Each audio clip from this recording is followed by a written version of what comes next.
Bonjour à chacun, bonjour à tous. Le vote du budget du Parlement par les députés, l'obtention du récépissé par l'UDBN et DUD, l'audit des enseignants reversés et leur évaluation décidée par le gouvernement, mais contre leur gré, les bonnes performances réalisées par l'économie béninoise et le drame survenu lundi sur le lac Aimé sont les grandes informations traitées par les journaux parus cette semaine. Près de 14 milliards de francs CFA pour le Parlement en 2020.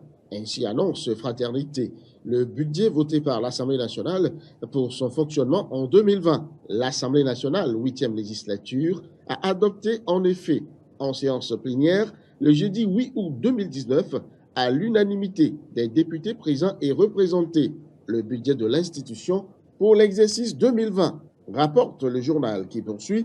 Il s'agit d'un budget d'un montant de 13 milliards 928 749 880 francs CFA, en diminution de 1 milliard 858 719 120 francs CFA, soit 11,80% comparativement au budget précédent, c'est-à-dire celui de 2018. Fraternité sera rejoint par Nord-Sud Quotidien sur la même information, qui lui a choisi dissiper à l'occasion l'information qui a énervé les Béninois en cours de semaine écoulée, annonçant « Fini l'intox, pas de salaire pour les suppléants ». Et il précise « Le débat général sur le rapport présenté à l'hémicycle a permis de se rendre à l'évidence que les provisions budgétaires pour le compte de l'année 2019 au Parlement, contrairement aux rumeurs distillées dans l'opinion. Aucune ligne n'est prévue à cet effet, martèle le journal, comme pour bien l'enfoncer dans le crâne des fabricateurs de cette rumeur. Restons à l'Assemblée nationale avec le confrère de la matinée qui, lui, nous amène à arpenter les pistes de la gestion des 4 années du Parlement par Adrien Rouméji, qui, très souriant, semble accepter la donne. Adrien Rouméji, bientôt devant la criette, se demande, le journal, qui voit ses ex-collègues souhaiter la mise en place d'une commission d'enquête. Le non-paiement des primes de session extraordinaire, la restriction des missions à l'étranger depuis 2018, ce qui a empiré en 2019, la situation des députés dans l'une des structures d'assurance du pays qui leur refuserait certaines prestations, les primes aux conducteurs de véhicules, aux gardes du corps, ainsi que les frais d'animation politique qui jusque-là demeurent impayés. Voilà les mobiles qui amènent les députés à en vouloir au Ragbin national, lui qui désormais s'est rangé dans son coin. Celle qui ne s'est pas rangée dans son coin, et bien au contraire, est sous les feux de l'actualité nationale. C'est bien l'Amazone de la classe politique nationale, Claudine Afiavi-Prudencio, elle qui a des raisons d'être contente, puisque selon Émergence Info, son parti, l'UDBN, a enfin son récépissé d'enregistrement, ce qui fait dire aux signataires de l'article que c'est là l'acte de reconnaissance officielle, une reconnaissance qui vient couronner une longue période d'efforts et de patience dont la présidente Claudine Prudencio et son parti ont seul le secret. Mais elle n'est pas seule à recevoir le précieux sésame. C'est Bénin Intelligent qui le révèle. Obtention du certificat de conformité, l'UDBN et DUD au bout du tunnel. La dynamique unitaire pour le développement de Valentin Aditi Roulé a aussi des raisons de jubiler. Mais interrogation de taille chez Matin Livre qui se demande à quand finalement le tour des FCDE, USL, PCB et consorts. Qui pourra nous le dire? Oui, qui pourra nous le dire? Attendons de voir. Parlons du drame survenu lundi sur le lac Aimé dans le département du Mono. Plus de 12 morts sur 17 passagers que contenait la barque motorisée ont été enregistrés. Et selon le journal Soleil Bénin Info, l'exécutif était au chevet des familles des victimes. Une délégation composée de 3 ministres du gouvernement, accompagnée des autorités départementales et communales, s'est rendue sur les lieux mardi pour s'enquérir de la situation, rapporte le journal. Et ils se sont rendus à l'hôpital de zone de Comé où les survivants continuaient encore à recevoir des soins. Et parmi ces miraculés, un bébé de 3 mois dont la maman a malheureusement rendu l'âme. La délégation s'est ensuite rendue à Décomé, localité qui a perdu 9 personnes dans ce drame, pour présenter les condoléances de la République aux familles éplorées. Libération, pour sa part, annoncera que le Bénin est en deuil.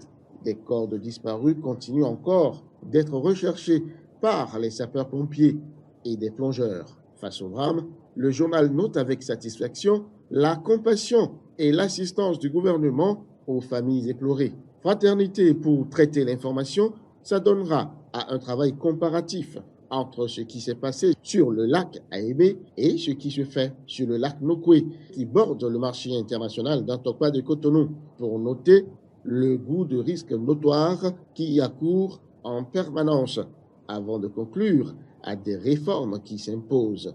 Le journal rapporte d'ailleurs les propos d'un habitué des barques motorisées. Je ne viens d'Antokwa que par barque motorisée. Il n'y a pas de raison d'avoir peur pour ça. Je suis un habitué. Si on doit prendre part à Boumé-Calavi, c'est un peu tracassant et plus coûteux. Alors qu'avec cette barque d'un peu moins de 100 personnes, on rejoint vite, très vite, le marché, déclare-t-il en substance. Notez avec moi que le risque y est permanent. Ici, le risque à payer. Et l'économie béninoise en est sortie gagnante. C'est l'agence régionale Bloomfield Investment Corporation qui le dit à travers les colonnes du journal Le Matinal. L'agence a procédé, selon le journal, à la première notation financière locale du Bénin et lui a attribué la note A avec une perspective stable et la note A2, note d'investissement à court terme avec tout aussi une perspective stable. Pour conclure, le Bénin, une économie rassurante. Et dans cette veine, Best Info nous donne des chiffres expressifs. Le Bénin passe d'un taux de croissance du PIB, produit intérieur brut, estimé à 2,1 à 6,8% en 2018 et table sur un taux de croissance économique de 7,6% pour l'année 2019. En 2012, poursuit le journal, le taux de mise en œuvre des réformes au Bénin était de 12%, mais est passé par la suite à 65% en 2016 et 2017, pour culminer à 83% aujourd'hui. Jubile le signataire de l'article qui trouve que ces performances ont déjà des échos favorables auprès des institutions de Bretton Woods.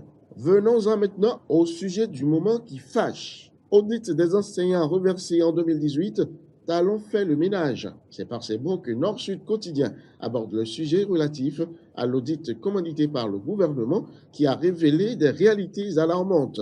À chaque contrôle de la Commission nationale de vérification de l'authenticité des diplômes, des brebis galeuses sont épinglées. Cette fois-ci, précise le journal, il y a une multitude de faux diplômés qui ont été épinglés à la suite de l'audit de reversement de 18 000 enseignants dans la fonction publique en 2008. Ceci en respect du principe du contradictoire. Pire, on dénombre dans leur rang, alarme le journal, des ressortissants de pays voisins, des Togolais, des Nigérians, ce qui fait dire au potentiel qu'au-delà des faussaires qui se sont fait reverser sur la base de faux diplômes, c'est l'avenir des apprenants qui est mis en péril et la ruine de l'école béninoise peut alors s'expliquer. Mais rassure le journal, Patrice Talon entend débarrasser l'administration publique de ces faussaires qui profitent honteusement des avantages liés à leur poste sans mérite. Et ce sera le 24 août prochain, malgré le refus des concernés.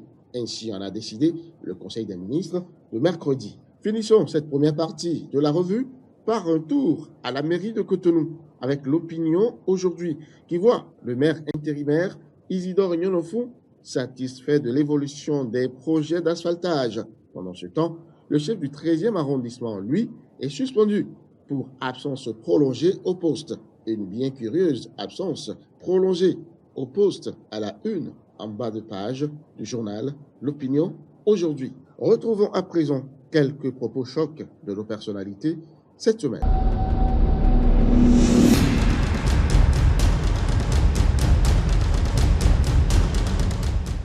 Le budget qui nous est présenté aujourd'hui révèle que nous sommes au cœur des aspirations populaires et par rapport à ça, nous ne faisons pas ce que nous voulons avec l'argent public. Nous ne comprenons pas comment on peut dire qu'à l'Assemblée nationale, il n'y a pas de l'argent. On ne peut pas payer ici, on ne peut pas payer ça. Et pourtant, l'État central, le gouvernement a toujours fait son devoir. Qu'est-ce qui s'est passé entre-temps pour que véritablement on en soit là? Allons-nous fermer les yeux là-dessus? Non. Je vous invite, Monsieur le Président, à serrer la ceinture pour payer toutes les dettes dues à l'administration parlementaire. Je veux parler des fonctionnaires.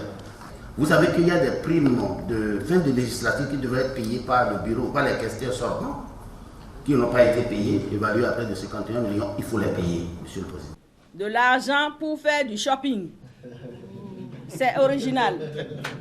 C'est original et ce n'est pas un petit montant.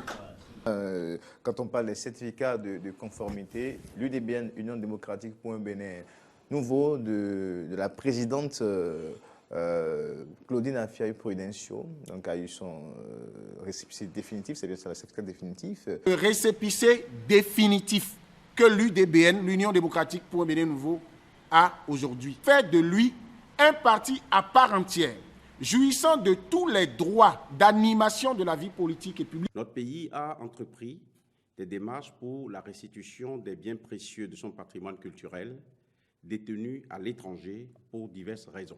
D'abord exprimer la demande pour pouvoir vraiment l'obtenir et pourquoi pas pour pouvoir vraiment l'investir dans l'objet pour lequel il a sollicité.